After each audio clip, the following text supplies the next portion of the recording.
than our... Hi guys, Pillars Palay. So we're starting already our duties and responsibilities today. So today is a blessed day and my very first time to work at Malarca's rest day. So it's okay because we have something to be done today, and hopefully we will reach out our adjectives. And the business guys, always stay connected with Lord God with a hip with a grateful, cheerful, hopeful, and prayerful heart. It's your silly warrior great eagle. So that's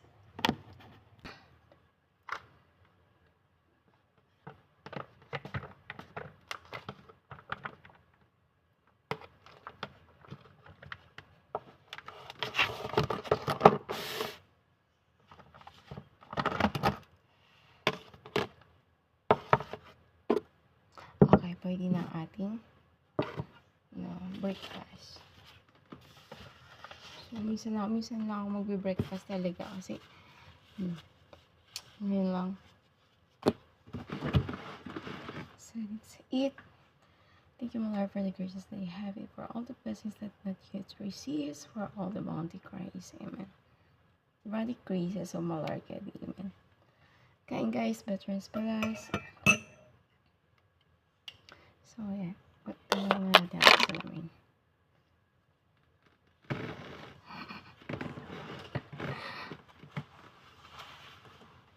Okay, mag-isa na talaga ako.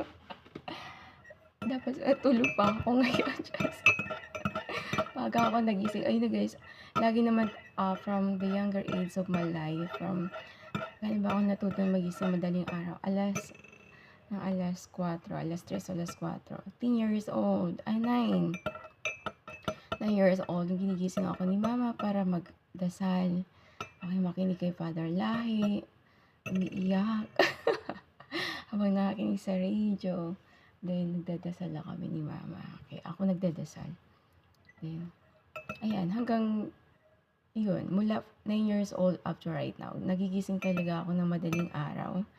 As either 1 to 3 or 4. Then, bumabalik na ako sa pagtulog. Kasi, it's God's time. Parang nasanay talaga yung katawan ko na nagigising ako yan sa madaling araw. Kasi, maliban sa nagdadasal ako, yung basa ko din nung bata ako, elementary to high school, is madaling araw. Okay, natutulog ako ng maaga sa gabi. Then, gumigising ako ng alas 11, alas 12, 1 to 2. Kasi ako lang isang tao. Tulog lahat. Tulog sa mama, tulog mga kapatid ko, walang ingay sa lahat ng paligid. So, wala kang naririnig na ano. So, I'm so really solitude and I'm peaceful talaga yung ano ko since I was young. Kaya, kung pwede lang gawing madaling araw ang exam ng PRC, gagawin. Kung pwede lang i-schedule ako sa madaling araw na lang ako mag-exam. For sure, perfect yung exam natin. Kasi, nandun yung aking mindset. Nandun yung activation ng mindset ko at the tune. Okay, I always reading all of books and tune and all of kung anong nababasa ko, all of the knowledges, already observe it. Okay? Observe it on my mind. So, ayan. So, natutulog lang ako, bumabangon na, natutulog lang ako after ko magising na madaling araw. Kaya pag nandiyan si Papa, binabangon niya ako, hindi na ako makakatulog. Kasi talagang binabangon na ako ni Papa ng 3 beses. Physical talaga binabangon. Tulog ako, ginagano, bangon na. Tulog ka, nagising ka na. Ay, yun talaga habit ko guys, matulog. Kasi nandun yung connect, yung way ng parang signal namin ni Lord sa aking panaginip. Okay, doon ako natutulog. Pag natutulog ako, doon lang minsan maliban sa reading Bible, God's words the Lord, na nakakausap ko siya, interact through His God's words. Pero sa panaginip ko, nandun, binabahagi ni Lord yung in the future. Okay, binabahagi ni Lord kung anong dapat gawin. And doon niya ako kinakausap. So, kaya lagi ako natutulog. Kasi nandun yung aming momento.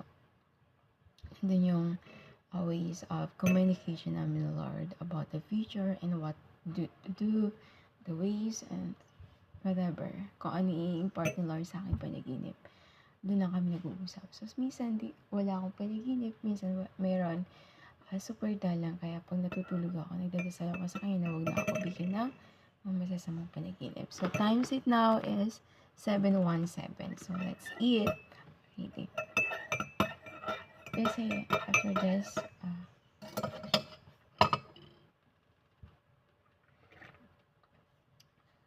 so since I was young, okay, at night, bago ako matutulog, sinusulat ko na yung mga gagawin ko sa umaga. And pagka umaga, lahat ng nasusulat ko, lahat ng objectives ko, nagagawa ko sa buong maghapon. And sobra-sobra pa dun. So, sa work, ginagawa ko nung training ako at my very first corporate job here. Okay, gumagawa ko ng mga objectives ko within a day. And I make sure that objectives is beyond my capacity, beyond my yeah.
Okay, it's lunchtime already, so we're gonna have our lunch.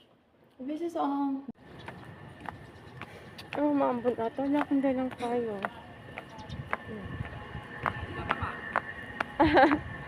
Ay, sir. Okay, ang ganda ng aking Christmas. So, bibili lang ako ng snack ko kasi mas lunchtime doon ako mag-lunch sa taas.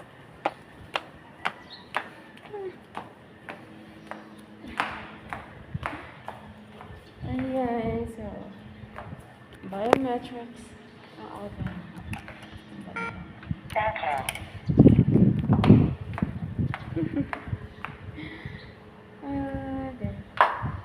So guys, our lunch part today.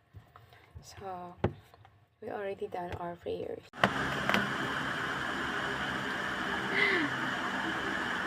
So ayan, the trains were in. So I already packed my things. So I'm gonna play chess tournament outside para ganado yung ating mindset. Kasi pag nakahiga lang tayo, parang kaya ako natatalo kasi naantok na ako. So kailangan ko talagang bumalik. Knowing I caught 2,108 days before 2021. Okay, last 2021. yung pinaka-latest kong 2,000 ratings. Pero nung 2015, I got 2,700 ratings on chess, on lichess. So, ang ginawa ko nun is dedication talaga and discipline. Kahit madaling araw talaga yung naglalaro ako or nakaupo. So, nung 2021, naliligo pa ako ng alas 12 na madaling araw para lang sa aking chess tournament. And doon ako sa Aplaya, doon sa kung saan Serenity and the ocean mist na nilalanghap ko is so beautiful to me, to my mind. So, nakaka-refresh talaga hanggang inaabutan ako doon ng alas 7 ng umaga. Nasisikatan na ako ng araw doon sa playa. Doon ako nagdadala ng aking upuan and whatever kung gusto kong humiga. Pag napagod yung likod ko, kakaupo, pwede naman humiga kasi dala-dala ko ng stand. Pwedeng folding chair. Pwede akong humiga, pwede umupo. Ayan, so yun na lang ay that time walang pandemic yan, kaya nasulit natin. Buong pang 24/7 ako naglalaro ng chess, kaya na-meet ko yung 2,000 ratings before. So ngayong at this present time on my career, corporate job work, so yung spare time ko is on chess lang talaga. So we don't have any distractions. So I minimize the distractions. Minsan I live on Idol, on YouTube, lahat ng mga makapag-distract sa akin.